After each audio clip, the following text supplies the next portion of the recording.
Okay, so I have you here, Mr. Ron Turbyfield, for Communities in School, and this is just a short 10-minute interview.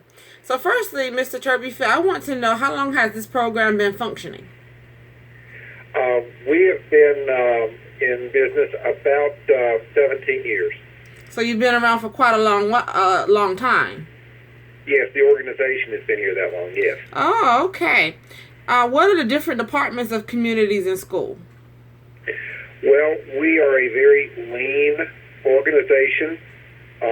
We employ staff members that work directly in 9 schools this coming fall.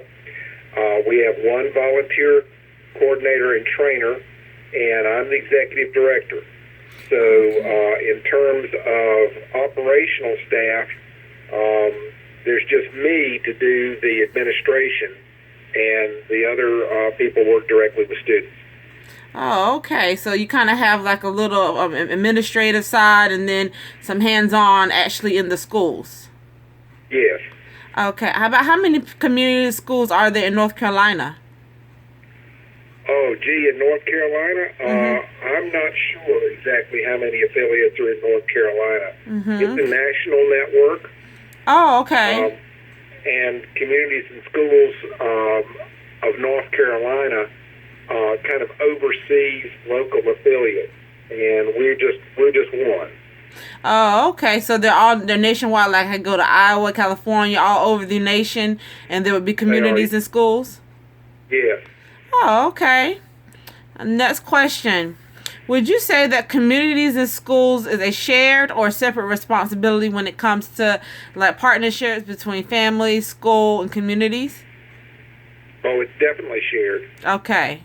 Because what are some of the shared responsibilities y'all go to that y'all do? Well, we actually work in the school building in 9 schools this fall. So the cooperation of the administration in each school, the teachers in each school, allow us to help the students that are most impacted, particularly with poverty and low school performance. Oh. And then the cooperation and participation of parents allows us to work with the students to try to build support and interventions for them around 4 areas: attendance, behavior, classwork, and parental involvement. Those are the 4 areas that we concern ourselves with. And then the other partnership is with the community. We find community volunteers who come into the schools and serve as tutors or mentors with young people. And we also share funding with community groups and businesses that donate to our cause. Oh, okay. That sounds really good. So it's definitely a shared responsibility. You get some volunteerism, some tutor, and that type of thing, right? Yes. Okay. Now I'm going to ask you something about the spheres of influence, and I'll explain to you. It says here on the interview question, according to our textbook for this course, there is a research practice called spheres of influence. The spheres of influence is a theory that suggests that schools, families, and communities should come together for the betterment of all children. It is researched that when all 3 of these partnerships meet in the section of a Venn diagram, then there is success through collaboration, family involvement, community resources, and stakeholders. So the question that I want to ask you in reference is that how does community schools support partnerships between schools and families? Well, as I mentioned, what we do is we concern ourselves with students who are in need of support for attendance, behavior, classwork, or parental involvement. So we accept referrals for students. Those referrals can come from teachers, from administration, from guidance counselors, or even from parents. We secure a parental permission. Then we work together to build a plan to address the needs of that specific child. For instance, if we have a child who is referred to us because she's missing a lot of days of school, then we reach out to the parent and see if we can get permission. And then we start building some strategies to assist the parent to get the child to school on a regular basis. Oh, okay. If it's a situation where a child is being referred for behavior issues, then once again, we reach out to the parent, do everything with parent permission. Then we build a plan that helps a young person improve their behavior. And we work together with the parent, the child, and the teachers to see what it is that we can do to improve the child's behavior and keep him or her in class and keep him from being suspended. Oh, that's a great thing. With the classwork part, we reach out and pair a young person up with a tutor or a mentor who will come to the school perhaps once a week or more to spend some time assisting a child with maybe homework that they've put off or improving their reading skills. So that's the third type of partnership. And the fourth kind is the parental involvement. Mm-hmm. And we design a lot of activities where we try to bring parents in to help them understand how to support their child better in school. So it's a four-way partnership between ourselves, the student, the parent, and the school. Okay. That's great. For communities in school, as far as helping parents understand learning at home, do y'all organize home visits? Yes, we do. We make home visits. Okay. And is this usually done at the beginning of the school year, end of the school year, or when the child is in trouble? As needed. Okay. A lot of our visits are done early in the year, but our people are able to go and make home visits at any time. Okay. We also are able to transport parents.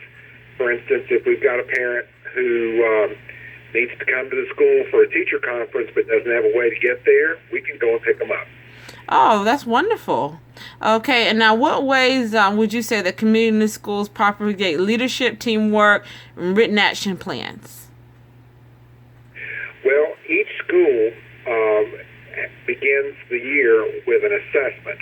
Mm-hmm. So our site coordinators build a team of people at the school and parents, and we talk about the needs of the entire school. And from that, we build a site plan. So each school has a plan specific to its own needs.